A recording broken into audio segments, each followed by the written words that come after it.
السلام علیکم. مائی نیم از ایاد ریاض. آج ہمارا پہلا ٹاپک ہے اکنامکس فرسٹ ایئر کا. وہ ہے خطوط عدم ترجیح، جس کے اندر خطوط عدم ترجیح کی وضاحت، اس کا گوشوارہ، اس کی ڈائیگرام اور خطوط عدم ترجیح کی خصوصیات کے بارے میں ہم بحث کریں گے.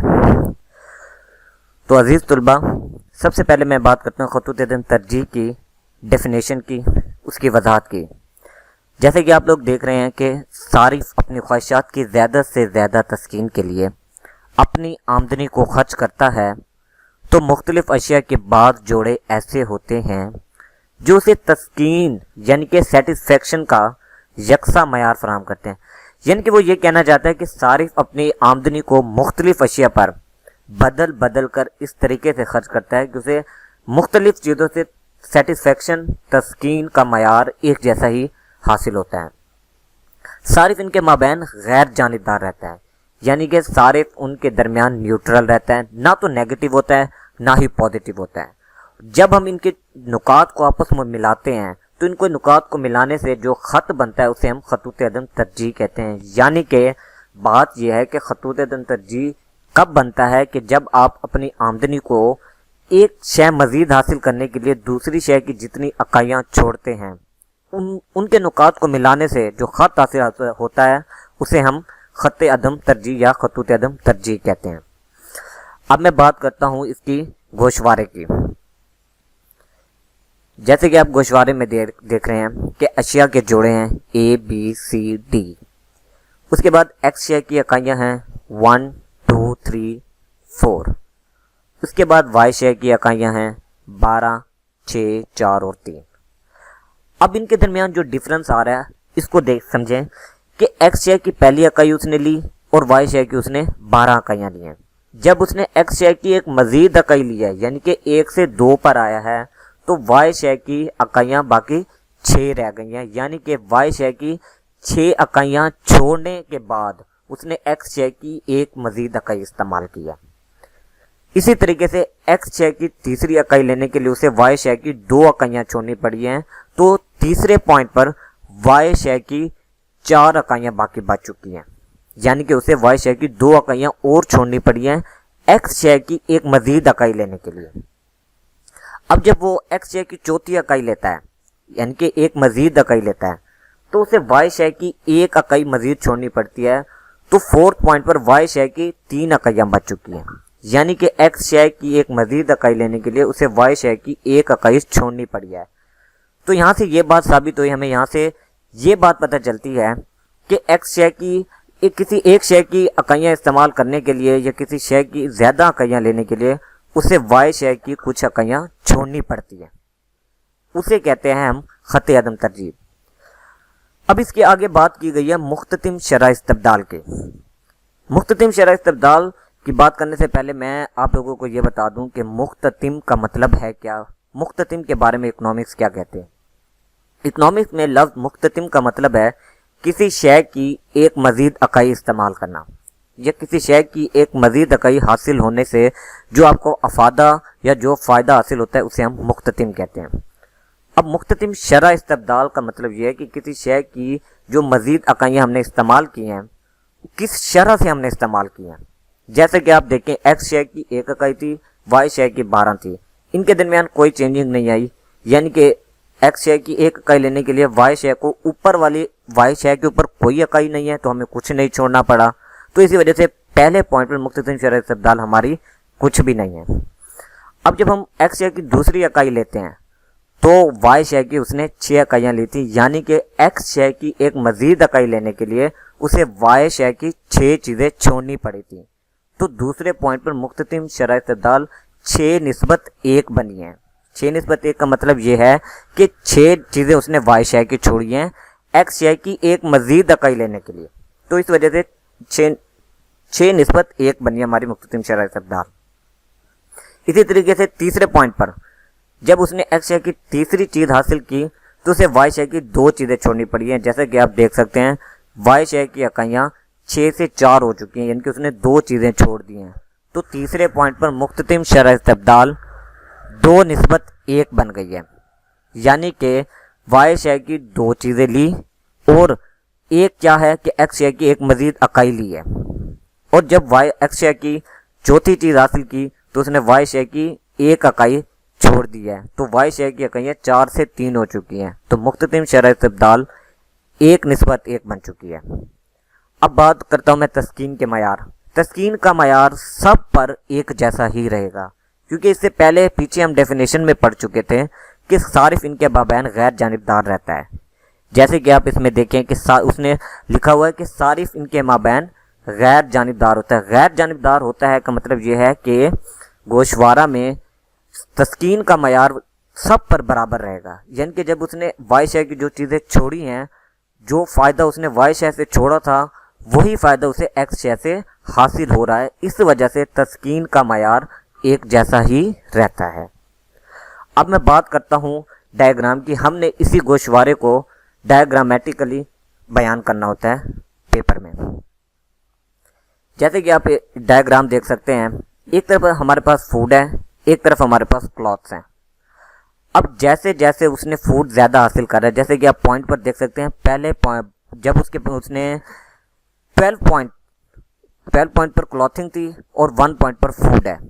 اب جب اس نے فوڈ 1 سے 2 پر آیا، خوراک کا ایک حصہ اس نے زیادہ لیا، تو اسے کلاتھ کے 6 پوائنٹس چھوڑنے پڑے۔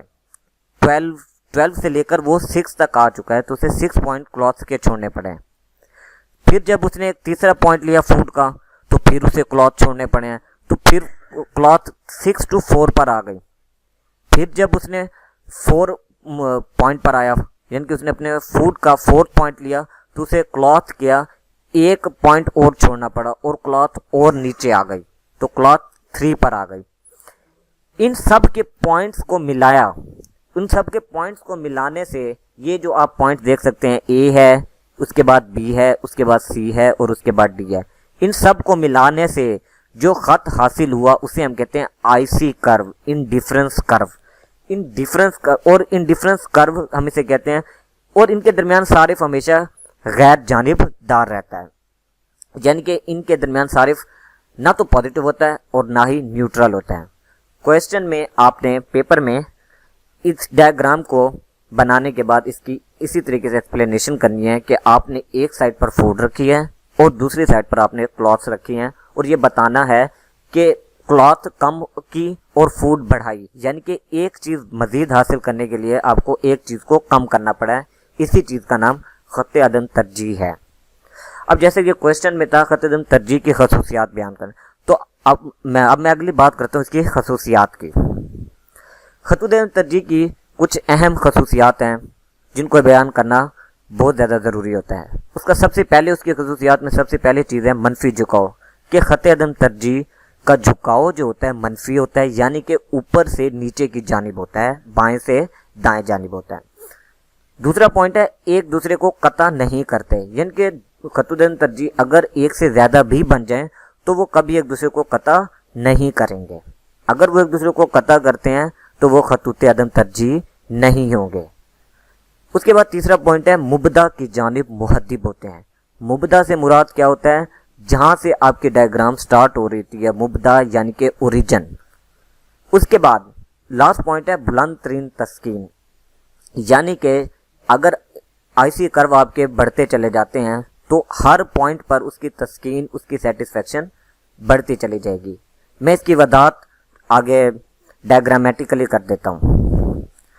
اب جیسے کہ پہلا پوائنٹ تھا ہمارا منفی جھکاؤ کا، اب آپ اس میں دیکھیں ایک طرف ہمارے پاس کوکنگ آئل ہے، دوسری طرف ویٹ ہے۔ ویٹ کا پہلا پوائنٹ تھا ڈی اور کوکنگ آئل کا پہلا پوائنٹ ہے ای۔ یہ پہلے اس نے ویٹ لی اور کوکنگ آئل لی ڈی اور ای۔ جب اس نے کوکنگ آئل زیادہ لینا تھا تو اسے کیا کرنا پڑا؟ ویٹ کو ڈی سے کے پر لانا پڑا، یعنی کہ کوکنگ آئل کی ایک اکائی، ایک کوانٹٹی زیادہ لینے کے لیے اسے اپنی ویٹ کم کرنا پڑی ہے۔ تو آپ دیکھ سکتے ہیں کہ کرو کہاں، یہاں ای سے ایف کی طرف آ گیا اور اوپر ڈی سے کے کی طرف آ چکا ہے، یعنی کہ بات یہ ثابت ہوئی کہ کسی شے کی ایک مزید اکائی حاصل کرنے کے لیے آپ کو دوسری شے جب آپ چھوڑتے ہیں تو اسے آپ انڈیفرنس کرو کہتے ہیں۔ اور انڈیفرنس کرو یہ آپ دیکھ رہے ہیں جو ایک 2 پوائنٹ ملے ہوئے ہیں اے اینڈ بی، ان کو آپس میں ملانے سے جو خط حاصل ہوا ہے اسے ہم انڈیفرنس کرو کہتے ہیں. اور آپ یہ دیکھ سکتے ہیں اس کا منفی جھکاؤ ہے. یہ دیکھ لیں اوپر سے نیچے کی جانب آ رہا ہے اور بائیں سے دائیں جانب اس کا جھکاؤ ہے. اور یہی ہمارا پوائنٹ تھا کہ منفی جھکاؤ ہوتا ہے. اگر اس کا منفی جھکاؤ ہوگا تو یہ خط عدم ترجیح کہلائے گا. اس کے بعد بات کرتے ہیں ہم کہ یہ ایک دوسرے کو قطع نہیں کرتے. اگر خطوط عدم ترجیح ایک دوسرے کو قطع کریں، لائک دیٹ آپ کے پاس ایک سے زیادہ آئی سی کرو آ جاتے ہیں یا آپ کو ایک سے زیادہ کرو بنانے پڑتے ہیں، تو وہ اگر ایک دوسرے کو قطع کریں گے تو وہ انڈیفرنس کرو یعنی کہ خطوط عدم ترجیح نہیں کہلائیں گے. خطوط عدم ترجیح کبھی ایک دوسرے کو قطع نہیں کرتے، کیونکہ جب اگر وہ ایک دوسرے کو قطع کرنے لگ جائے تو تسکین کا معیار برابر نہیں رہتا. تسکین کا معیار کا پتہ نہیں چلتا کہ کون سے کرو پر کتنی سیٹسفیکشن ہے، کتنی تسکین ہے. اب جیسے کہ آپ یہ دیکھیں، یہ جو ریڈ کلر کا انڈیفرنس کرو ہے یہ آئی سی 1 کا ہے. اس پوائنٹ پر ہمیں یہ پتہ ہے کہ یہ آئی سی 1 کی سیٹسفیکشن ہے. اگر اور اس کے ساتھ ہی آئی سی 2 بلو کلر کا آپ دیکھ سکتے ہیں، یہ آئی سی 2 ہے، اس نے بھی آئی سی 1 کو یہاں قطع کر دیا. تو آئی سی 1 اور آئی سی 2 ایک ہی جگہ پر ایک دوسرے کو قطع کر رہے ہیں، یعنی کہ ان دونوں کرو پر تسکین کا معیار برابر ہو گیا. حالانکہ ایسا نہیں ہوتا. خطوط عدم ترجیح کا رول ہے، خطوط عدم ترجیح کا ایک امپورٹنٹ رول ہے کہ جیسے جیسے آپ کے خط بڑھتے چلے جاتے ہیں آپ کا تسکین کا معیار بڑھتا چلا جاتا ہے. لیکن اس ڈائیگرام میں دیکھیں دونوں نے ایک دوسرے کو قطع کر دیا. کرو دو ہیں، تسکین کا معیار اپنی جگہ پر کھڑا ہے. تسکین کا معیار بڑھنا چاہیے. تو جہاں پر خطوط عدم ترجیح ایک دوسرے کو اگر قطع کرتے ہیں تو وہ خطوط عدم ترجیح نہیں کہلاتے. اس کے بعد میں بات کرتا ہوں مبدا کی جانب محدب ہوتے ہیں. لفظ مبدا کا مطلب ہوتا ہے اوریجن. جیسے کہ آپ یہ دیکھ سکتے ہیں یہ او ہے، او اوریجن جہاں سے آپ کی ڈائیگرام سٹارٹ ہو رہی ہے، اسے ہم کہتے ہیں مبدا. اب آپ کا آئی سی کرو آپ یہ دیکھیں، یہ جو اوپر اے بی سی اینڈ ڈی ان کو ملانے سے جو خط حاصل ہو رہا ہے ان ڈفرنس کرو، اس کا جھکاؤ کس کی جانب ہے؟ اس او کی جانب ہے. یعنی کہ او کی جانب آ رہا ہے، یہ او سے اوپر نہیں جا رہا. یہ مبدا کی جانب اس کا جھکاؤ ہے پڑا. تو مبدا کی جانب اگر آپ کے آئی سی کرو کا جھکاؤ ہوگا تو ہم پھر یہ کہہ سکیں گے کہ یہ خط عدم ترجیح ہے. اس کے بعد لاسٹ پوائنٹ ہے بلند ترین تسکین. بلند ترین تسکین سے مراد یہ ہے کہ جیسے جیسے آپ کے انڈیفرنس کرو بڑھتے چلے جاتے ہیں تو آپ کا تسکین کا معیار بڑھتا چلا جاتا ہے. جیسے کہ آپ پہلی ڈائیگرام دیکھ سکتے ہیں آئی سی 1 ہے، اس پر آپ کا سپوز دیٹ آپ کی سیٹسفیکشن لیول ہے 50. جب آئی سی کرو اوپر جائے گا، یہ پرپل کلر کا کرو آئی سی 2 ہے، تو آئی سی 2 کرو میں سیٹسفیکشن لیول 100% 50 to 100 چلا جائے گا. بلند تسکین کا معیار اوپر چلا جائے گا. پہلے پر 50 آپ سپوز کریں، جب ظاہری سی بات ہے کرو اوپر جائے گا تو اس کا سیٹسفیکشن لیول بھی اوپر بڑھے گا. اس کے بعد تھرڈ کرو ہے آئی سی 3، اور آئی سی 3 کرو جیسے اوپر گیا تو ظاہری سی بات ہے سیٹسفیکشن بھی اس کی لازمن بڑھے گی. سیٹسفیکشن لیول بڑھنا چاہیے. اگر سیٹسفیکشن لیول بڑھے گا، ہر کرو پر تسکین کا معیار بڑھتا چلا جائے گا تو ہم اسے انڈیفرنس کرو یعنی کہ خطوط عدم ترجیح کہہ سکتے ہیں. تو عزیز طلبہ، آج کے اس ٹاپک میں اگر آپ کو کسی قسم کی کوئی بات سمجھ نہ آئی ہو، کوئی کنفیوژن، کوئی بھی مسئلہ ہو، you can communicate with me without any hesitation. All the best. Thank you very much. اللہ حافظ.